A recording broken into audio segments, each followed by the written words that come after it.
بسم الله الرحمن الرحیم. خب بعضی کسا بودن که می آمدن امرای رسول الله صلی الله علیه و سلم چی میکردن؟ مشوره های همونطور مخفی می آمدن دروازه رسول الله تق تق تق سلام علیکم خوب هستین یا رسول الله؟ من یک سوال دارم، یک گپ دارم، یک مشوره دارم. بالاخره الله متعال میدید که رسول الله صلی الله علیه و از بسیاری گپ‌های ازیا بعضی اوقات منافقین قصدن میآمدن باش که پیغمبر اذیت کنیم، والا من سوال دارم و من گپ دارم و من فلانی دارم و چی دارم. الله متعال به خاطر ازی که میفهمید که یهود و منافقا که هستن یا از قسمت مالی بسیار دیگه متو کمرشان مشکنه. صحیح نه؟ اگر مثلا نماز خواندن باشه همیل به پیسه نماز باشه بسیار منافقا را سعی کنی که شاید در مسجد 2 نفرم نبیه، اما بعضی منافقا را سعی کنی که باز وقتی که بخاری مسجد گرم شده خصوصا یگان روزه که یگان غوری پلاوی گپام باشه باز که سعی کنی یک تکه دیگه در مسجد تا والا دویدن میره الله چی گپ است، یک نان خوردن است، پلاو خوردن است. اگر از جیب خودش مصرف شه باز بخی این صفت منافقا هست. از این خاطر الله متعال به خاطر که اینا پیغمبر اذیت کرده نتونه الله متعال حکم فرستاد و گفت که یا ایها الذین آمنوا ای مؤمنان اذا ناجیتم الرسول. ای خطاب بر مؤمنا کرد تا که منافقات تفکیک شود از بین از اینا. گفت اذا ناجیتم الرسول، وقتی که شما مشوره میکردین پنهانی با رسول الله سم فقدموا بین یدی نجواکم صدقه، شما پیش از این که مشوره پنهانی با پیغمبر بکنین یک صدقه تقدیم بکنین. این حال دیگه باز معلوم میشه که گپ در کجا هست.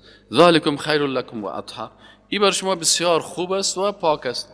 اصحاب رسول الله صلی الله علیه و آله وقتی که میخواستن کدام مشوره بکنن میآمدن به یک فقیر یا به یک در پیر اونجا میدادن، خیر است این صدقه.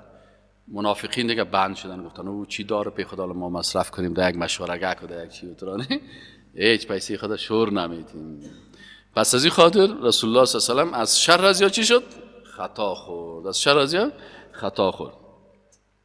ذالکم خیر لکم و اطهر، این بر شما خیر بهتر هم است و اطهر و پاکیزه تر هم است. چرا؟ انسان های پاک الله معلوم میکنن. فان لم تجدوا، با صحابه کسایی که پیسه نمی داشتن جگرخون میشدن که ما میخوایم از مشوره رسول الله استفاده بکنیم، باز الله گفت فان لم تجدوا، اگر شما نمیافتین فان الله غفور رحیم، باز الله بخشاینده و مهربان است. اشفقتم، آیا ترسیدید ان تقدموا، ای که پیش بدهید یا تقدیم بکنید بین یدی نجواکم صدقات، در هنگام مشوره هایتان کدام صدقه بتین. فاذ لم تفعلوا، وقتی که شما این کار نکردین و تاب الله علیکم و الله توبه شما را پذیرفت، فاقیموا الصلاه، پس خوب نمازتان اقامه بکنین و آتوا الزکات، زکات فرضی را بتین و اطیعوا الله و رسوله و اطاعت از الله و رسولش بکنین والله خبیر بما تعمل، الله بسیار با خبر است از آنچه که شما عمل میکنین. الم تر الی الذین تولوا قوما، آل دیگه صفت میگه شما ببینید منافقا دیگه چی صفت خطرناک دارن. یکی صفات زشتشان این است که اینا دوستی میکنن با کافرایی که غضب الله سر از اونها نازل شده. پس کسی که یک کافری که کفر از او صریح است، دشمن الله و رسولش است، امرو از او دوستی میکنه، این خودش تبدیل میشه به منافق. این صفت منافقه هست. الله متعال میگه الم تر، آیا ندیده رسول الله صلی الله علیه و آله الذین، بسوی کسانی که تولوا قوما، که اینا دوستی میکنن با یک قومی که غضب الله علیهم، الله غضبناک شده بالای از اونا. ما هم منکم ولا منهم، این منافقا نه از شما هستن و نه از او کافرها هستن. در حدیث میگه مذبذبین بین ذالک، منافق همیشه ذبذب میباشه، یعنی دی قطار خدا بزنم یا دی قطار بزنم، فایده ایم در کجا هست؟ کتی خارجی برم خوب فایده ایم است یا کتی زی برم؟ این میگه همیشه مذبذب هستن.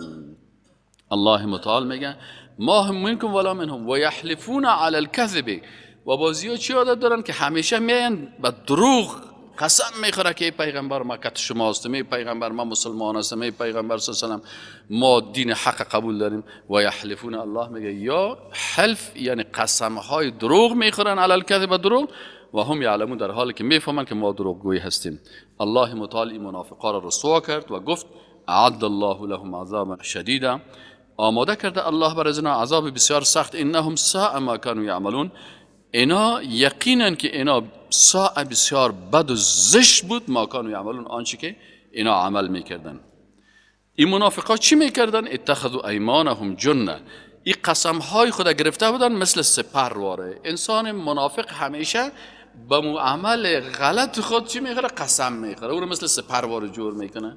پیش تکه فروش منافق که بیری قسم میخوره که قسم میخورم که اینمی تکه اصلی هست، این منافق است. پیش گوشت فروش های منافق که بیری خوب میفهمه که گوشت خارجی است، همین سی جی ها کس نه، مرغای یخ زدگی باز بعد میگه قسم میخورم که این گوشت خود ما حلال کردیم، در حالی که دروغ میگه. هیچ قصابی خودش ذبح نکرده بلکه او را آورده خارجی و یخزدگی و حرام سر مردم به نام حلال میفروشن. الله متعال میگه اتخذوا ایمانهم، این مردمای منافق سوگندها و قسمهای خدا میگیرن مثل چی؟ جنه، یعنی سپرواره. فصدوا عن سبیل الله، بازیا مانع میشن از راه الله، از تطبیق شریعت الله. فلهم عذاب مهین، الله متعال میگه بر از اینا عذاب است که خوب اینا را توهین و تحقیر میکنه. لن تغنی عنهم اموالهم، ای با دروغای خود پیسه جمع میکنن، خانه جور میکنن، اولاد پیدا میکنن. الله متعال میگه با این منافقت خود اگر یا مال پیدا بکنه، لن تغنی، هیچ منفعت نمیرساند عنهم از ایشان، اموالهم مالهایشان، ولا اولادهم نه هم فرزندهایشان، من الله شیئا، از نزد الله هیچ چیزه، هیچ باز مالش و اولادش نمیتونه که این از عذاب الله خلاص بکنه. اولئک، همی گروه مردم، اصحاب النار، اهل دوزخ هستند، هم فیها خالدون، در دوزخ همیشه می باشن. یوم یبعثهم الله جمیعا، این میگه منافقات چی عادت دارن؟ این مردم های بیدین فکر میکنن که ما انسانها را با قسم های دروغ بازی دادیم، در روز آخرت هم از این قسم های دروغ استفاده میکنیم. الله متعال میگه که یا الله را بازی داده نمیتونه. چرا؟ انسان پیغمبر خو عالم الغیب نبود، از قلب کس خبر نبود. پیغمبر یا صحابه یا مسلمان ها رو تو فریب بیت یا الله را فریب داده نمیتونی. الله متعال میگه یوم یبعثهم الله جمیعا، روزی که مبعوث کنه، زنده بکند یا برانگیزد الله متعال جمیعا، تمامی از اینا را، فیحلفون له، بازی منافقا به الله هم قسم میخورن، کما یحلفون لکم، مثل که به شما قسم میخوردن.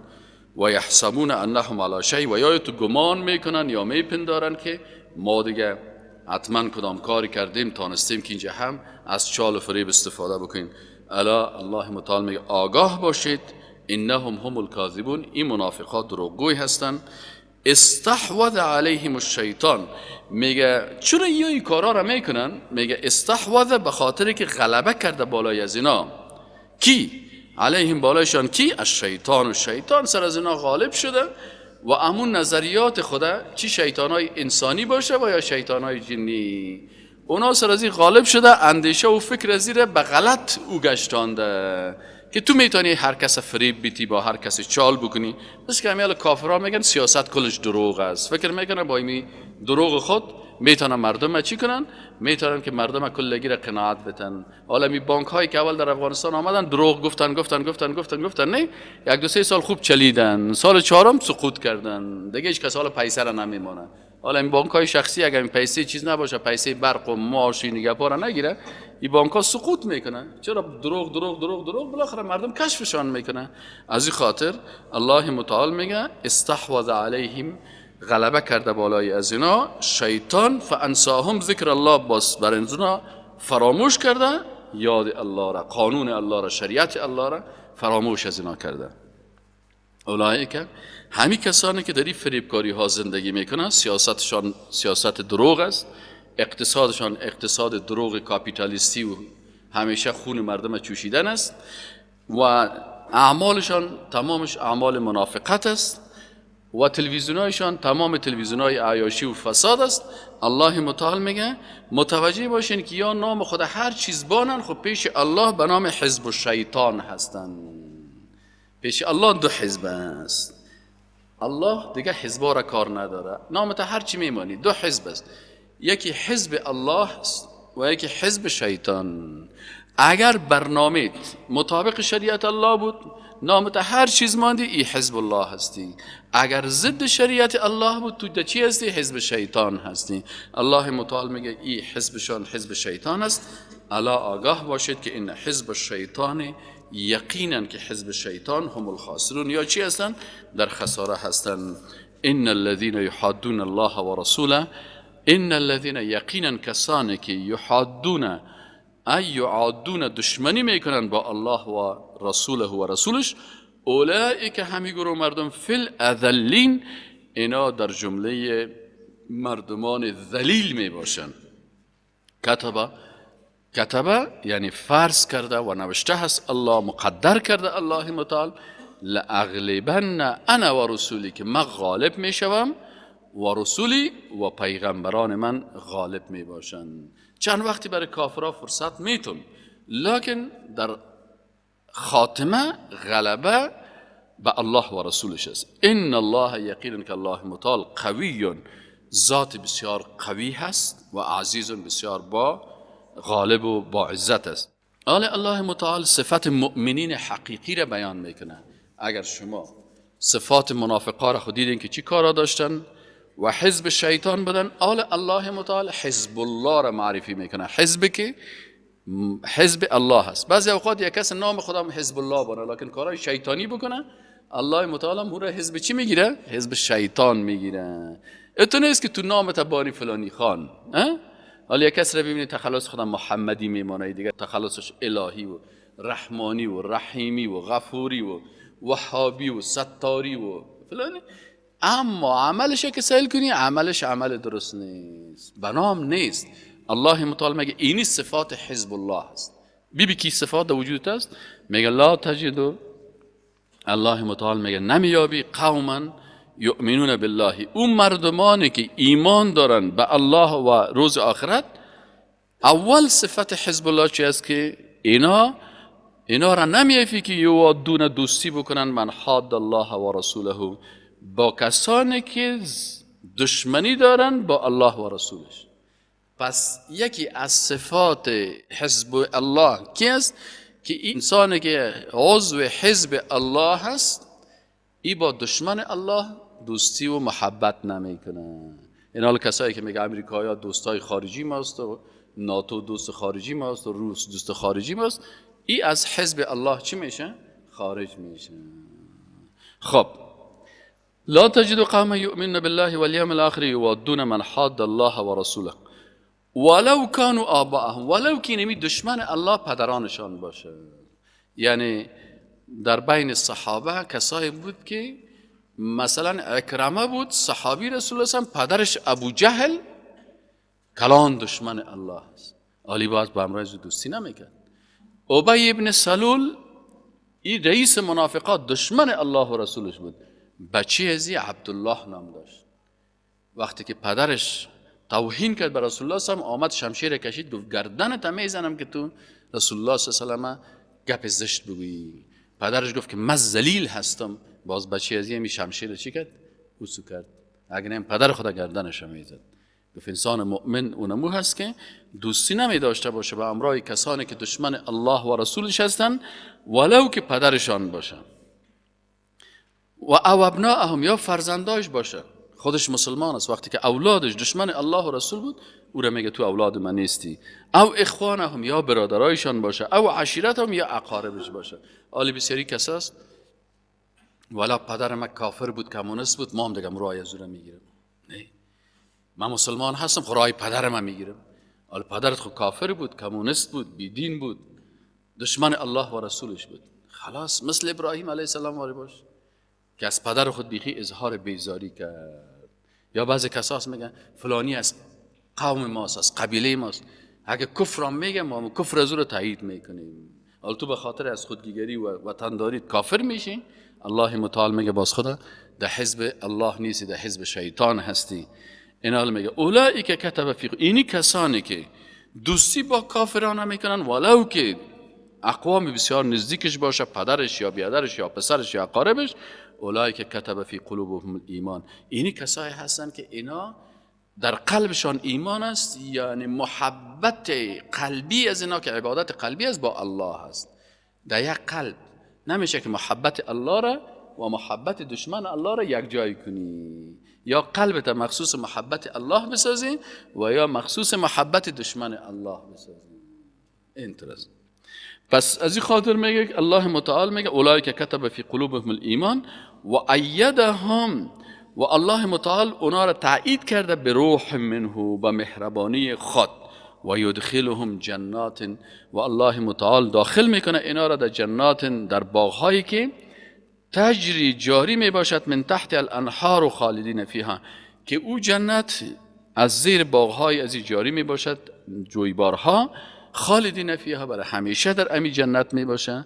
رضی الله عنهم و رضوا عنه. این صفت این مؤمنای حقیقی چی است؟ که الله از اینا راضی می باشند و رضوا عنه، و اینا هم از حکم الله راضی می باشند، سر حکم الله انتقاد ندارن. چرا الله تو گفتن ای خود پدرم است، ای خود بیادرم است، ای خود قومم است.